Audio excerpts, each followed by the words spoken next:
ओम श्री गुरुवे नमः। तंत्र और तांत्रिक दोनों ही माँ कामाख्या के बिना अपूर्ण हैं। तंत्र का जिक्र हो और माँ कामाख्या का उल्लेख न हो, ये संभव ही नहीं है। प्रत्येक तंत्र क्षेत्र का अनुयायी जीवन में एक बार इनके महापीठ के दर्शन का अभिलाषी अवश्य होता है।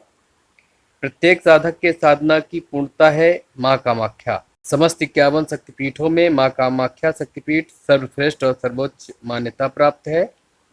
कहा जाता है कि अगर आप किसी भी शक्तिपीठ नहीं गए हैं और आपने कामाख्या पीठ के दर्शन प्राप्त कर लिए हैं, तो यह सभी पीठों के दर्शन जैसा है। इसे तीर्थों का चूड़ामणि कहा गया है। ब्रह्मपुत्र नदी के किनारे अवस्थित यह स्थान महायोगियों की शरण स्थली है। तीर्थ चूड़ामणिस्तत्र यत्र योनि पपातः तीरे ब्रह्मा नदाख्यस्य महायोग स्थल ही तत्। यही कारण है कि माँ कामाख्या एवं उनका यह तीर्थ सभी तांत्रिकों, मांत्रिकों, योगियों, अवघड़ों और सिद्ध पुरुषों के लिए सर्वाधिक महत्व रखता है। दुनिया भर के स्त्री पुरुष साधक यहाँ वर्ष में एक बार पड़ने वाले अम्बुबाची पर्व की प्रतीक्षा करते हैं। शक्ति उपासकों के लिए यह पर्व एक वरदान है।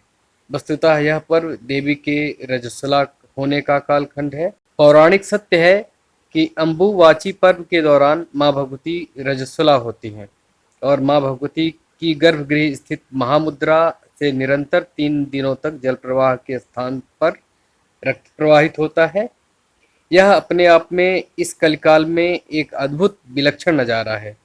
कामाख्या तंत्र के अनुसार योनि मात्र शरीराय कुंजवासिनी कामदा रजोशला महातेजा कामाक्षी ध्येयताम सदा। यह शक्ति का सबसे जागृत एवं चैतन्य स्वरूप है। इनका साधक श्रेष्ठ योगी, तांत्रिक एवं ब्रह्म का जानकार होता है।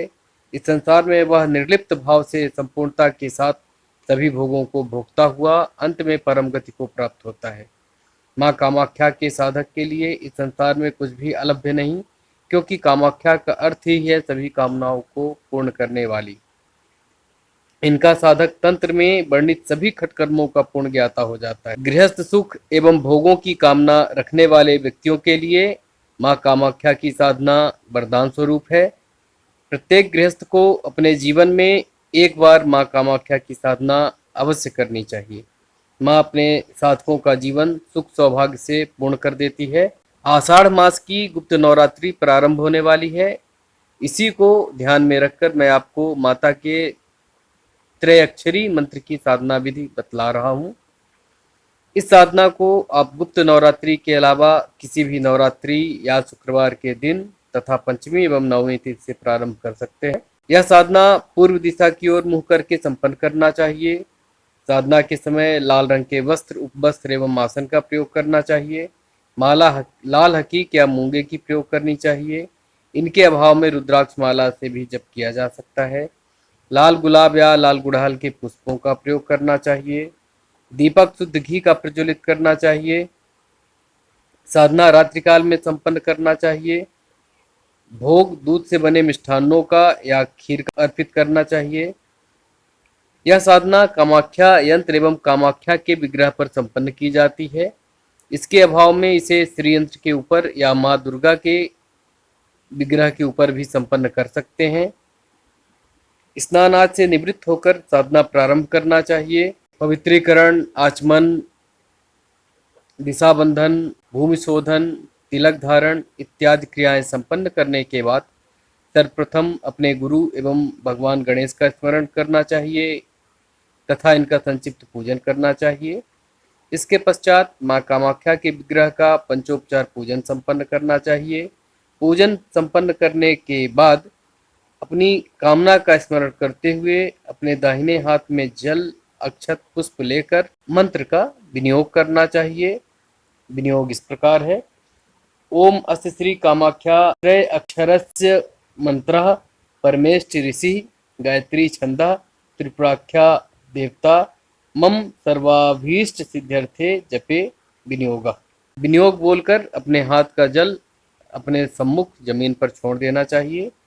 इसके बाद ध्यान करना चाहिए।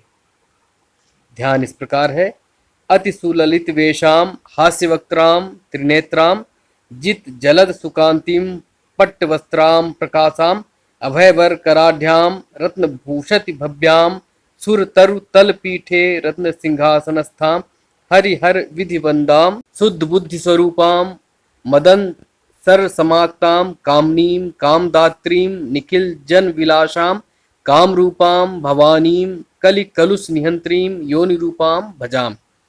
ध्यान करने के पश्चात माँ के मूल मंत्र का मूंगे या लाल हकीक या रुद्राक्ष की माला से जप संपन्न करना चाहिए। मंत्र इस प्रकार है, त्रीम त्रीम त्रीम। यह त्रिअक्षरी मंत्र है। शास्त्रों में इस मंत्र का 3 लाख की संख्या में जप कहा गया है। इस प्रकार जप करने से इसका पुरस्करण होता है। यदि इतना नहीं कर सकते हैं तो अपनी सामर्थ्य के अनुसार 11, 21 या 51 हजार जप अवश्य संपन्न करना चाहिए। जप के बाद एक अनार काटकर माता को सात्विक बल प्रदान करना चाहिए। इस प्रकार यह साधना पूर्ण होती है। धन्यवाद।